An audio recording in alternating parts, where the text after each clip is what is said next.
Family, this is Capra Patah.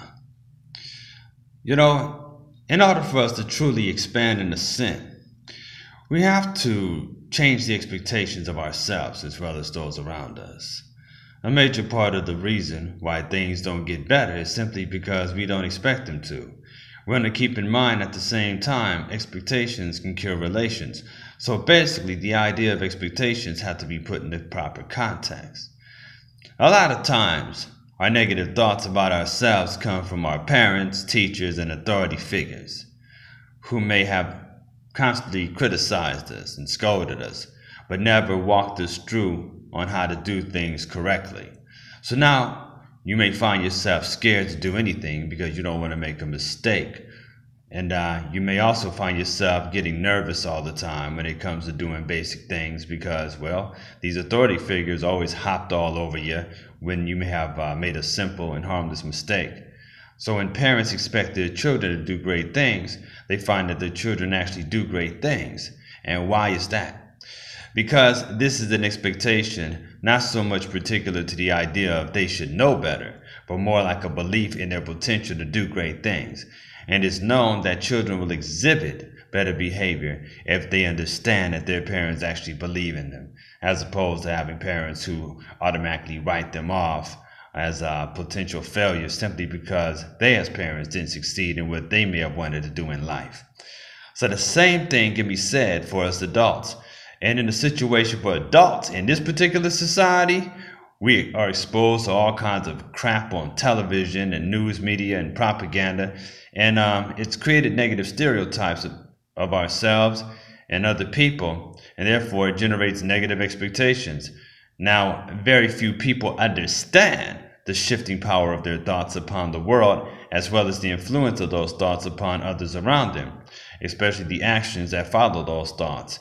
So when you're dealing with praise and positive reinforcement, you can uplift the spirit of both children as well as adults, as opposed to feeling like the children are like chastised because they may have made a mistake or someone in their particular group might have done something considered wrong to that particular norm, right? And it may have been something harmless, but a lot of times due to things that may have been forced on them by society, to act a certain way, or children are constantly being told you can't do this or you can't do that. Of course, you have to put a boundary on children because they still have to develop. Their brains have to develop and things of that nature. But you also want to give them the ability to explore. Otherwise, what happens is that when they grow into adults, they have this lack of a desire to actually get out and see the world. They feel like they have to isolate themselves. So, when we're looking at our sense of being and liberation, we come across the idea of what freedom is. And a lot of it is directly connected with your ability to be creative. And when we tap into our creative aspect of ourselves, we gain a sense of liberation. There's a sense of happiness as well as an inner peace, right? When this sense of freedom is expressed, it causes your body to actually glow. You begin to move to a different vibration. You vibrate on a different level. And the reason why is because the energy within their bodies, our bodies, begins to flow freely without resistance. And not to say that there's a lack of friction, but there's a lack of internal resistance in the form of blockages. So it cannot be stressed enough that the thoughts that we continue to play over and over in our minds are layered upon other thoughts that we play in the background of those thoughts. This is also true for the things in which we say out loud. The words we think and utter are aspects of the mind giving meaning to and making sense out of situations, ideas, and surroundings in which we may find ourselves in. The way the controllers play the game is that they play on the gives, that is, they give others, one thing and they may devalue it in another group, or they may take it away from another group and so forth, right? So they create this divide and conquer thing. When you go and check out a movie, right, you may see that one group of people is being praised, and then there's the other ones who are basically being ridiculed. Now, the ones who are being praised, where they're constantly showing like a certain group of people always victorious, right? You know, like for instance, they always show the white super cop, and they may show the black guy is always the criminal, or he may always be the one that gets killed in a movie or what have you. I mean, this is well known, you know. The group that's being praised the most are the ones who begin to rise in progress. The group that's being devalued the most tend to be the ones who begin to fall into the gutters of society, as well as the expectations of the populace. So our thoughts and emotions generate brain waves and heart waves that affect everything and everyone in close proximity to us, aka our environment. So they said in the Hermetic tradition, the all is mind and the universe is mental. And the way we observe the universe is how we shape and create. And this is directly linked to our core beliefs. And to get to the core beliefs, we have to strip away the layers upon layers of ideas that cover up those core beliefs. Now, if we're in pain because we fail to take care of ourselves, of course, it's going to affect our outlook in the world.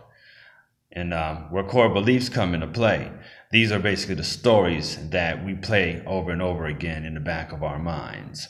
And this process takes part in shaping our perception as well as our reality.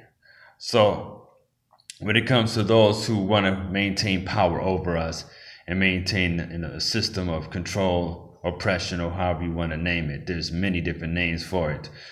The power-hungry control freaks continue to show the people pictures on TV and in movies, as well as program people with mental images that shape their very perception through entertainment. And the problem is that many of these things are only illusory and ego-based and transient, but because we grow attached to these things, we view these transient things as ways to complete ourselves, hence leading more to unhappiness and suffering, and then sickness, disease, and even death. So through the practice of meditation, breathing exercises, and sound vibrations, we can actually charge up our nerve force, switch on the power glands of our endocrine system, and enhance our auric field. And this creates a field of protection and abundance around us.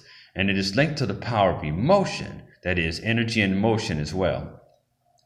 And the spiritual oppressor that we have witnessed, you know, who are active in the world or is active in the world today, they want people to act like mechanical beings. This way, they can teach you to live in a mechanical universe that is random and in nature lacks intent. More on this later. Anyway, I'm about to go and get me some Z's. Hope everybody enjoyed their day. It's a beautiful day in Seattle. And now it's about time to retire. All right, folks. Have a good night. Talk to you soon. Peace, love, and blessings. One.